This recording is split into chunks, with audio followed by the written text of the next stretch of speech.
નમસ્કાર વિદ્યાર્થીઓ, જ્ઞાનપથ વિદ્યાલય મોરબી ધોરણ 12 કોમર્સ અને વિષય છે એસપીસીસી એટલે કે વાણિજ્ય પત્ર વ્યવહાર અને સેક્રેટરીયલ પ્રેક્ટિસ. વિદ્યાર્થીઓ, આપણે જ્યારે આ વિષયનો અભ્યાસ કરીએ છીએ ત્યારે બીજા વિભાગની અંદર મહત્વનો પાઠ છે 11 માર્કનો બોર્ડની પરીક્ષામાં પૂછાતો આ પાઠ કે જેનું નામ છે શેર બાર પાડો. કંપનીની પ્રાથમિક જરૂરિયાત એ પછી લાંબા ગાળાની હોય કે ટૂંકા ગાળાની કે મધ્યમ ગાળાની હોય, મૂડીની જરૂરિયાત પૂરી કરવા માટે કંપની શું બહાર પાડે છે? શેર બહાર પાડે છે. શેર બહાર પાડી અને જેટલી જરૂરિયાત છે એ જરૂરિયાત મુજબની એ કંપની શું મેળવે છે? રકમ મેળવે છે. તો આવી રકમ કોની પાસેથી મેળવે છે? તો કે જાહેર જનતા પાસેથી. તો જાહેર જનતા પણ કંપની સ્વરૂપમાં જામીનગીરીમાં શું બની જાય છે? રોકાણ કરતા. એટલે આપણે શેર અરજીની વિધિ ભણ્યા હતા, જો યાદ હોય તો. ખા મે વ સે. ખા એટલે બેંકમાં ખાતું ખોલાવવું, મે એટલે શેર અરજીઓ મેળવવી, ખા મે પછી વ એટલે શેર અરજીઓનું વર્ગીકરણ કરવું. હવે વર્ગીકરણ એવી અરજીનું કરવાનું છે કે 4 વર્ગમાં વિભાજિત કરેલ છે. શેર અરજીને 4 વિભાગમાં વિભાજિત કરેલી છે. એટલે પ્રશ્ન પૂછાય છે કે શેર અરજીઓનું વર્ગીકરણ કયા કયા વિભાગમાં કરવામાં આવે છે? છૂટક રોકાણકારો, ઊંચું નેટવર્ક ધરાવતા બિન સંસ્થાકીય રોકાણકારો, સંસ્થાકીય રોકાણકારો અને કંપનીના સંચાલક કે કર્મચારીઓ. 4 પ્રકારમાં શેર અરજીનું વર્ગીકરણ કરવામાં આવે છે. આપણે ત્યાર પછી ભણ્યા કે શેર વેચણી. કંપનીને શેની જરૂરિયાત હતી? મૂડીની. એટલે કંપનીએ શું બહાર પાડ્યું? કંપનીની પ્રાથમિક જરૂરિયાત મૂડી. કંપનીએ શું તૈયાર કર્યું? વિજ્ઞાપન પત્ર. કોને વાંચ્યું? જાહેર જનતાએ. આ વિજ્ઞાપન વાંચ્યા પછી જાહેર જનતાએ શેર ખરીદવા શું કર્યું? અરજી. તો કંપની કેટલા શેર બહાર પાડ્યા?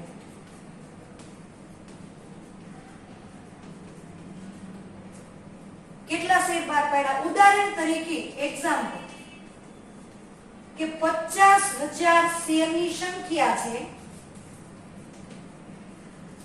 અને 100 રૂપિયા એક શેરની કિંમત છે. જાહેર જનતામાં A, B, C, D, E, F, G ઘણા બધા શેર હોલ્ડરોએ. એક્ઝામ્પલ છે, પરીક્ષામાં આવું કઈ પૂછાતું નથી પણ થિયરિકલ બાબત સમજવા માટે એક્ઝામ્પલ આપું છું કે જાહેર જનતાને શેર ખરીદવા હોય તો વિજ્ઞાપન પત્ર વાંચીને શેર ખરીદવા શું કરી? અરજી. પણ કંપની ક્યારે એકી સાથે 100 રૂપિયા નહીં મંગાવી. એટલે શેર પર મંગાવાતી રકમના ટુકડા કરે છે, જે આપણે અગાઉ 11મા ધોરણમાં બીજા વિભાગમાં 7મા પાઠની અંદર ભણી ગયા છે. પાછું અહીંયા રિપીટ થાય છે. આપણે ભણ્યા હતા શેર અરજીની વિધિ, શેર વેચણી અંગેની જોગવાઈ, શેર વેચણી અંગેના કાયદેસરના નિયમો, અનિયમિત શેર વેચણી કેને કહેવાય, ગેરકાયદેસર શેર વેચણી કોને કહેવાય. અનિયમિત કહે તો કાયદેસરના નિયંત્રણનો ભંગ કરીને જે શેર વેચાય એ અનિયમિત. ગેરકાયદેસર કહે તો કે અમુક ડોક્યુમેન્ટની જ અભાવ હોય અને કંપનીના શેર વેચાઈ ગયા હોય, તો આવા સમયે જે શેર વેચણી થાય એને શું કહેવાય? ગેરકાયદેસર શેર વેચણી. તો કે અરજી ન હોય, અરજી સ્વીકાર્યાની જાણ ન કરેલી હોય, તેમજ સ્વીકાર કરેલાની માહિતીમાં અવૈધ તરીકે રકમ ન મળી હોય, તો આવા જાહેર જનતાએ શેર ખરીદવા માટે શું કરેલું હોય? અરજી કરેલી હોય. અને અરજી સાથે કંપની શું મંગાવે છે તો જરૂરી રકમ તો મંગાવશે જ. અરજી સાથે જેટલી એકમને જરૂરિયાત છે એટલી તો એ રકમ મંગાવશે. ત્યાર પછી આપણે વિદ્યાર્થીઓ ભણ્યા અનિયમિત શેર વેચણી અને ગેરકાયદેસર શેર વેચણીનો તફાવત. તો દરેક વિદ્યાર્થીને તો ખ્યાલ જ છે કે જ્યારે પણ પીરિયડની શરૂઆત થાય તો દરેક વિદ્યાર્થીએ શું કરવાનું છે? પાઠ્યપુસ્તક સાથે રાખવાનું છે અને અભ્યાસક્રમની સમજૂતી મેળવવાની છે. તો આજે બોર્ડ વર્કમાં પછી તમને શેર વેચણી પત્રકનો અર્થ ભણાવેલો સેક્રેટરીની ફરજો જે આગળના પીરિયડમાં આપણે ભણીએ. આજે તમને લખેલું દેખાય છે શેરના હપ્તા. હપ્તા એટલે હું એક જ ઉદાહરણ આપું. તમે ઇલેક્ટ્રોનિકની દુકાને ગયા, તમારા ઘરે ગરમીની આ માહોલ કે ઋતુમાં તમે એસી લ્યો છો, ત્યારે તમારી પાસે એટલા હાલ અવેલેબલ રૂપિયા નથી. મિત્ર છે તમારો ઇલેક્ટ્રોનિકનો જે શોપ છે, દુકાનદાર છે, વર્ષોથી તમે ત્યાં વસ્તુ લ્યો છો, તો તમને શું કહે છે? ક્યાં હું તમને નથી ઓળખતો, લઈ જાઓ, હપ્તા સિસ્ટમથી તમને વસ્તુ આપું છું, લઈ જાઓ, વાપરો. પછી તમે ત્યાંથી લઈ આવો છો, રકમ એકી સાથે ચૂકતે નથી કરતા. 2 મહિના પછી થોડાક આપો છો, વળી 15 દિવસ પછી, એટલે કે ટૂંકમાં હપ્તાથી તમે તેની ભરપાઈ કરી આપો છો. તો અહીંયા પણ એવું જ છે.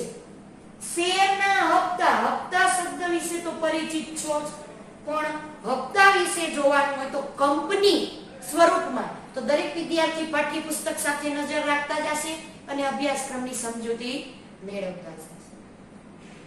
કંપની જ્યારે શેર બહાર પાડે ત્યારે શેરની મૂળ કિંમતની તમામ રકમ એકી સાથે ન પણ મંગાવે. શેરની મૂળ કિંમત કેટલી? 100 રૂપિયા. જો બોર્ડમાં દેખાય છે તમને 100 રૂપિયા એક શેરની કિંમત. તો 50,000 શેરની તો ઘણી બધી થાય, 50,000 ગુણ્યા 100 કરો એટલે.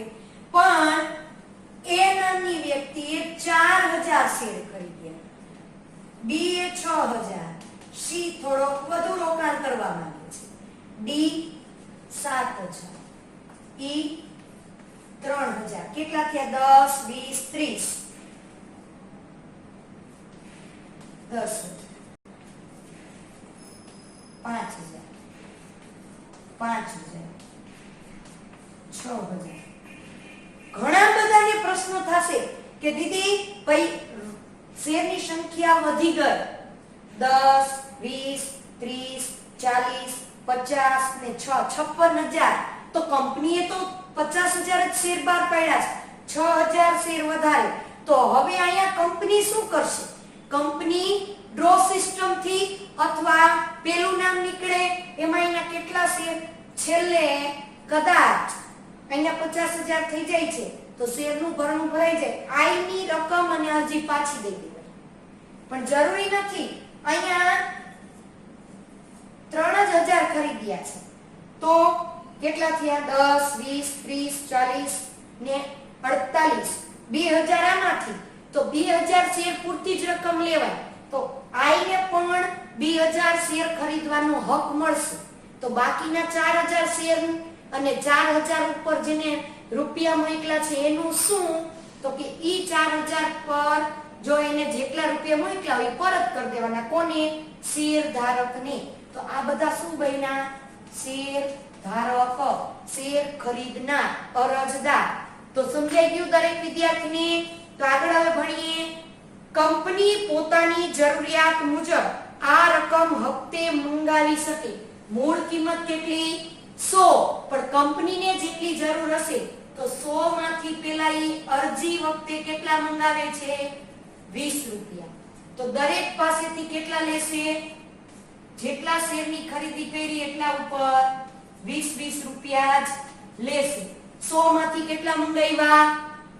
20. હવે કેટલા બાકી રહ્યા? 80. જોઈએ આગળ. આ શેર પર મંગાવાતી રકમ એટલે શેર પરનો હપ્તો. શેર પર મંગાવાતી રકમ, શેર પર જવાબ આનો આવે છે શેર પર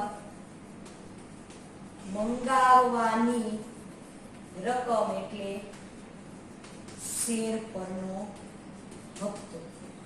એકી સાથે જો 100 રૂપિયા નથી મંગાવી લેતા. આગળ જોઈએ. આમ શેર પર મંગાવવાની રકમ એટલે શેર હપ્તા. શેર ખરીદવા અરજદાર જ્યારે અરજી કરે, આ અરજી વખતે હજી તો વિજ્ઞાપન પત્ર વાંચ્યું અને અરજી વખતે 20 રૂપિયા મંગાવ્યા છે. પછી 20 રૂપિયામાંથી હવે કેટલા રહ્યા? પછી બીજો હપ્તો મંજૂરી થાય. મંજૂર થશે ને 4000 ના 6000 ના. આના કેટલા મંજૂર થયા? 2000. અને બાકીના 4000 તો પાછો બીજો હપ્તો મંગાવ્યો. કેટલાનો? 20 નો. તો હવે 80 માંથી પાછા 20 જાય. હવે કેટલા વધ્યા? 60. પછી વળી કંપની એમ કહે કે 100 માંથી 20 અરજીના, 20 મંજૂરીના. આ અરજી, આ મંજૂરી અને આ પ્રથમ હપ્તો. હવે 60 રૂપિયા જતા રહ્યા, પાછો 20 રૂપિયાની જરૂર પડી તો બીજો હપ્તો. અને છેલ્લે કેટલા વધ્યા? 20 રૂપિયા. એ છેલ્લો હપ્તો અથવા અંતિમ હપ્તો. તો 100 રૂપિયા આવી રીતે કંપની મંગાવે છે. જો 20 ના કરી, જરૂરી નથી કે 20 નો જ કરે. 20, 30, 10, 20 એવી રીતના કરીને પણ 100 રૂપિયા મંગાવે. જેવી કંપનીની જરૂરિયાત તેવી એના હપ્તાની રકમ. તો કે શેરધારક આ હપ્તાની રકમ આપવા બંધાયેલ છે. અરજી કરી તો હપ્તાની રકમ આપવા અરજદાર બંધાયેલ છે.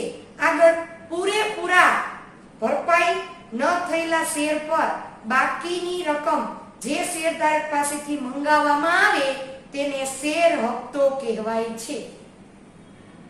20, 40, 60, 80 ને 100 આ હપ્તો મંગાવવા કંપની શેરધારક પાસેથી મંગાવી શકે છે. નિયમન પત્રમાં શેર હપ્તા અંગેની જોગવાઈનું પાલન કરવું જોઈએ.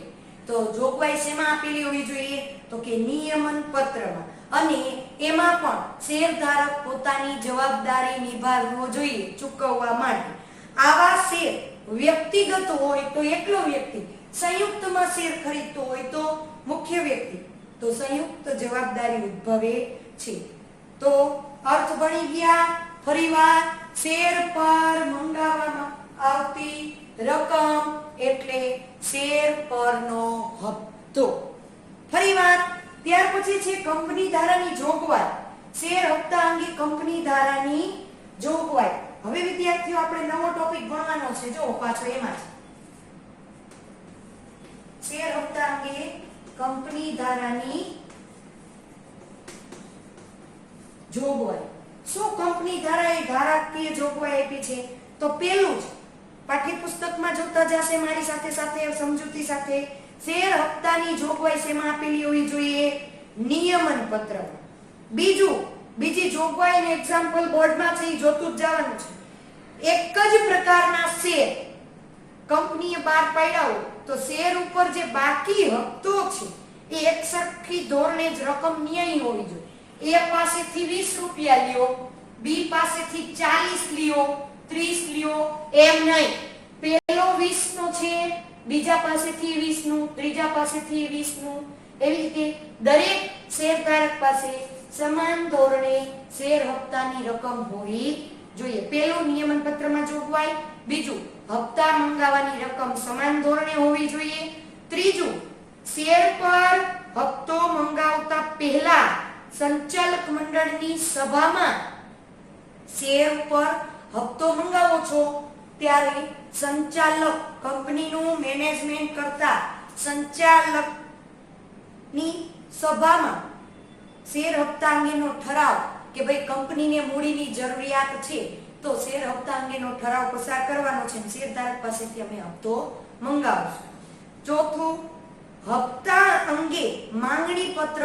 હપ્તાની રકમ નક્કી કરવી. જો અરજીના 20, મંજૂરીના 20, પ્રથમ હપ્તાના 20, એમ હપ્તાની રકમ પછી અરજદારે ડાયરેક્ટ કંપનીને નથી આપવાનું, પણ શેમાં જમા કરવાનું છે?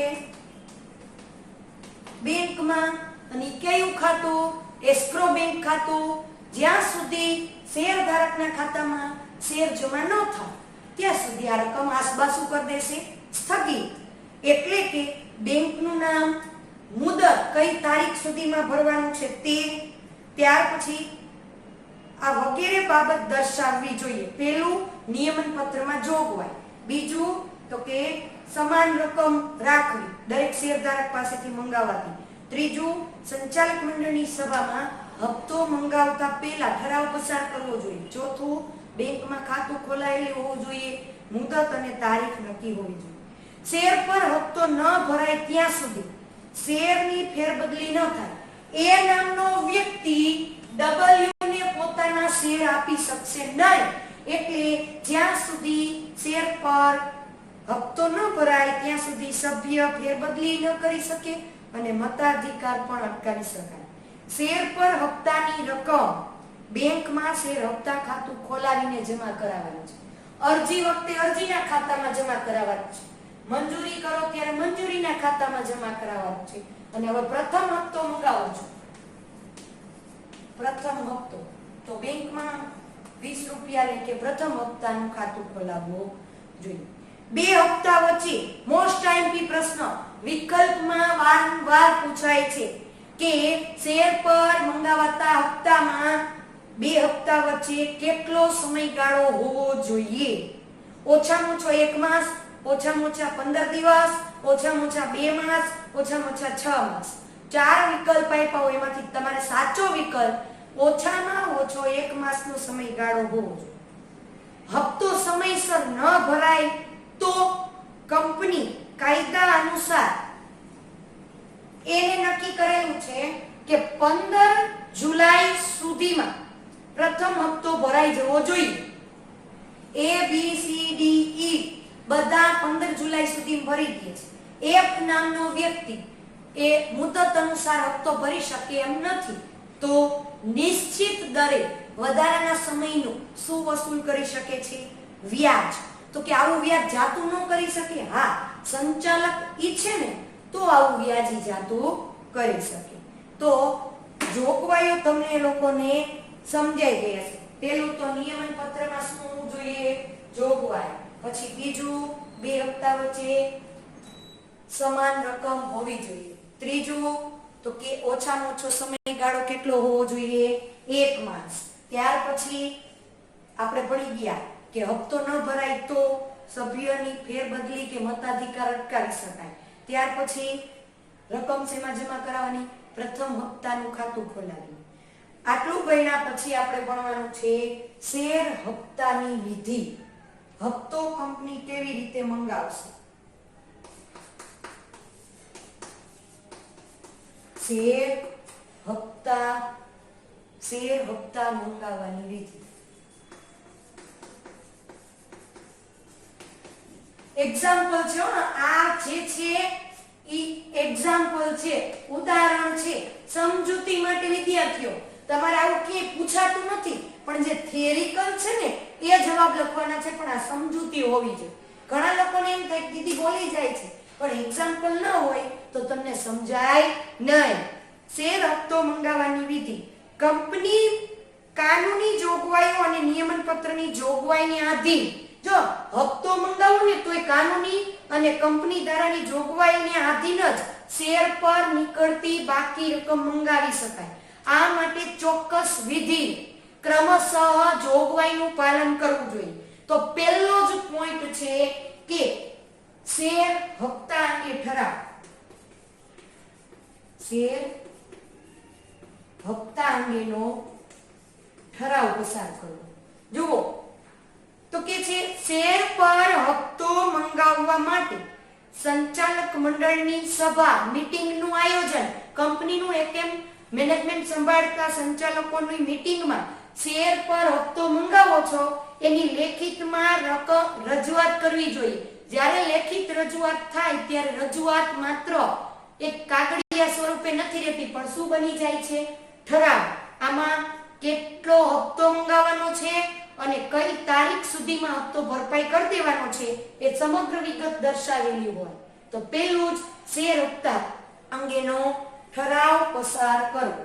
બીજું પોઈન્ટ છે સભ્યપત્રક બંધ રાખવું. સભ્યપત્રક બંધ રાખવું. શું કામ નહીં? તો કે એ નામનો વ્યક્તિ ડબલ્યુ નામની વ્યક્તિને શેર ફેરબદલી કરી ન શકે અને બીજી કોઈ ઊંચા પદ કે ગોટાળા કરી ન શકે. જો લખ્યું છે શેર હોલ્ડરને હપ્તાની નોટિસ મોકલવા સભ્યોની યાદી તૈયાર કરવાની હોવાથી સભ્યપત્રક તથા ફેરબદલી પત્રક થોડો સમય બંધ કરવાનો. આપણને કેમ ખબર પડે કે એ નામની વ્યક્તિ ઘણા એવું હોય શેરધારક કે અગાઉથી હપ્તો ભરપાઈ કરી દીધો હોય.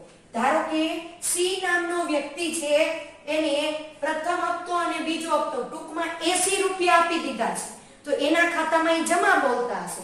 તો સી નામની વ્યક્તિને નોટિસ મોકલવામાં આવશે, પણ એમાં નોંધ કરેલી હશે કે આપનો હપ્તો ભરપાઈ છે, બીજા શેરધારકો પાસેથી મંગાવવામાં આવ્યો છે. ટૂંકમાં સભ્યપત્રકમાંથી કોને કેટલો હપ્તો બાકી છે એ નોંધ કરવા માટે સભ્યપત્રક અને ફેરબદલી પત્રક બંધ કરવાની પણ 7 દિવસ પહેલા નોટિસ આપવામાં આવે છે. ત્યાર પછી ત્રીજો પોઈન્ટ છે કે હપ્તાની યાદી તૈયાર કરવી. હપ્તાની યાદી તૈયાર કરવી.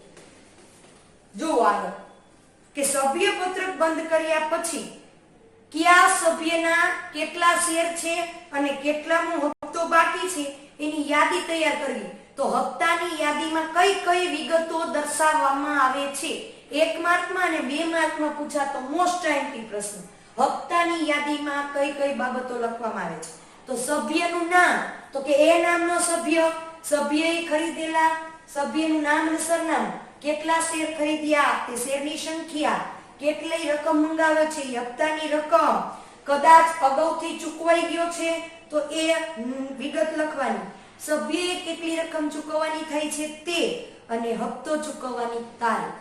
તો સભ્યનું નામ અને સરનામું, શેરની સંખ્યા, મંગાવેલ હપ્તાની રકમ, અગાઉથી ભરી દીધો હોય તો એની વિગત, સભ્યએ ચૂકવવાની રકમ અને કઈ તારીખ સુધીમાં ભરવાનું છે તે વિગત દર્શાવવાની.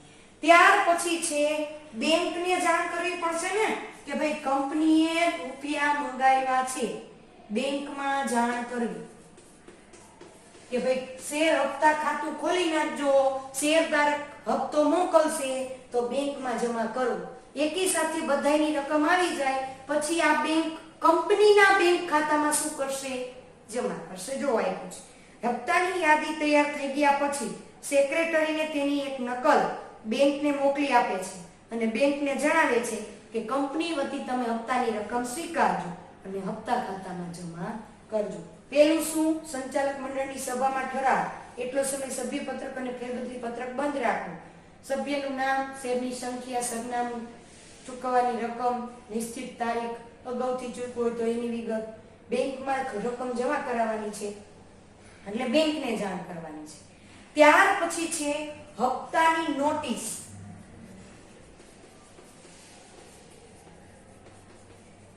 મોકલવી. કોને મોકલશું? ચાલો, કોની પાસેથી હપ્તો મંગાવવાનો છે વિદ્યાર્થીઓ? શેરધારકોને. તો હપ્તાની યાદી આધારે બેંકને જાણ કરી દીધી, દરેક સભ્યને કયો હપ્તો ભરવાનો છે તે અંગેની નોટિસ મોકલવાની છે. તો હપ્તા અંગેની નોટિસ કેવી રીતે મોકલવામાં આવે છે? બી વિભાગનો પૂછાતો મોસ્ટ આઈએમપી પ્રશ્ન. હપ્તાની નોટિસ પોસ્ટ દ્વારા રજિસ્ટર દ્વારા મોકલવામાં આવે છે. આને કહેવાય હપ્તાની નોટિસ. હપ્તો ભરવાની મુદત જે તારીખ હોય એ મુદતથી 14 દિવસ પહેલા નોટિસ મળી જવી જોઈએ. યાદ રાખજો, તમારે હપ્તો ભરવાનો છે, તમે કોઈ કંપનીના શેર ખરીદ્યા તો કાલે હપ્તો ભરવાનો હોય તો નોટિસ આજે જ મળવી જોઈએ નહીં, પણ એના 14 દિવસ પહેલા મળી જાય. છઠ્ઠો પોઈન્ટ છે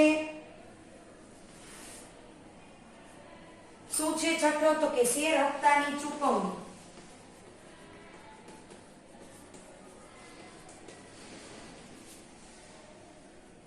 શેર હોલ્ડરો હપ્તા પત્રક મળ્યા પછીના 14 દિવસની અંદર આ શેર હોલ્ડરને નોટિસ મળી તો હવે શેર હોલ્ડર 14 દિવસની અંદર શું કરશે? રકમ ચૂકવશે. કોને ચૂકવશે? તો કંપનીએ જે બેંકનું નામ આપ્યું છે એ બેંકમાં પ્રથમ હપ્તા ખાતું છે કે બીજો હપ્તો છે એ ખાતામાં રકમને શું કરાવશે? જમા કરે છે અને બેંક પાસેથી શું લેશે? ભરણા ચીઠ્ઠી કે ભાઈ અમે હપ્તો ભરપાઈ કરી દીધો છે અને શેર હપ્તાની નોટિસ અને શેર હોલ્ડરને પરત કરે છે. બેંક આ ભરણા ચીઠ્ઠી એકી સાથે હવે કોને મોકલશે? બધાયનો હપ્તો આવી જાય એટલે કોને મોકલે? કંપનીને. સ્વાભાવિક છે. ત્યાર પછી છે હપ્તા પત્રકમાં નોંધ કરવી.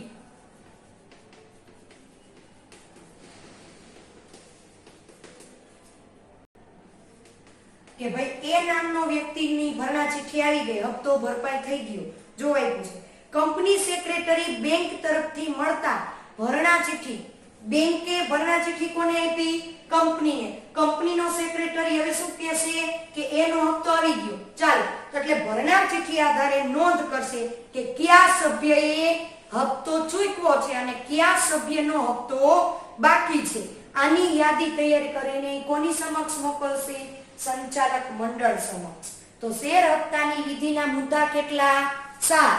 પહેલું હપ્તા અંગેનો ઠરાવ, બીજું સભ્યપત્રક બંધ રાખવું, ત્રીજું હપ્તાની યાદી તૈયાર કરવી, ચોથું બેંકમાં જાણ કરવી, પાંચમું હપ્તાની નોટિસ મોકલવી, છઠ્ઠું શેર હપ્તાની ચૂકવણી કરવી અને હપ્તા પત્રકમાં નોંધ કરવી. આ બધું કરવાનું કોને?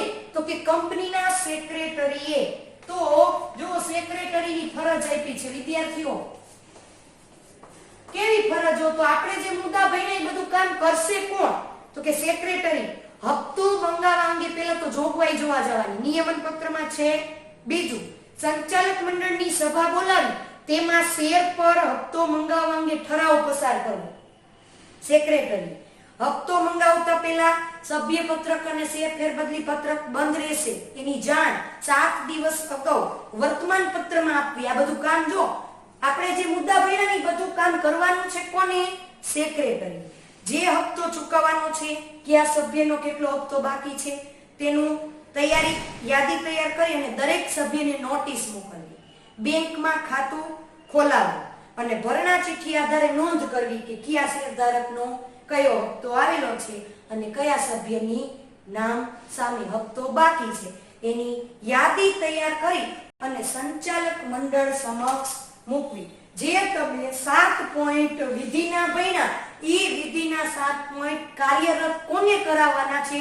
તો આ બધું જોવાનું છે કંપની સેક્રેટરી. તો આજનો આપણો નવો જે ટોપિક આપણે ભણ્યા શેર પર મંગાવવાની રકમ એટલે શેરનો હપ્તો અને એક્ઝામ્પલ સાથે જે વિધિ ભણ્યા, તો દરેક વિદ્યાર્થીએ હોમવર્કમાં શેર હપ્તા અંગેનો અર્થ આપી શેર હપ્તા મંગાવવાની વિધિ વિસ્તૃતે જણાવો. આ પ્રશ્ન હોમવર્કમાં લખવાનો છે, ભૂલાય નહીં. શેર હપ્તાનો અર્થ આપી તેની વિધિ, શેર હપ્તા મંગાવવાની વિધિને વિસ્તૃતે સમજાવો અથવા જણાવો અથવા લખો. આવો પ્રશ્ન 4 માર્કમાં પૂછાય તો સહેલો છે, એક્ઝામ્પલ છે. એક્ઝામ્પલ તમારી સમજૂતી માટે હતું. તો દરેક વિદ્યાર્થીએ હોમવર્ક કરવું ફરજિયાત છે. નમસ્કાર.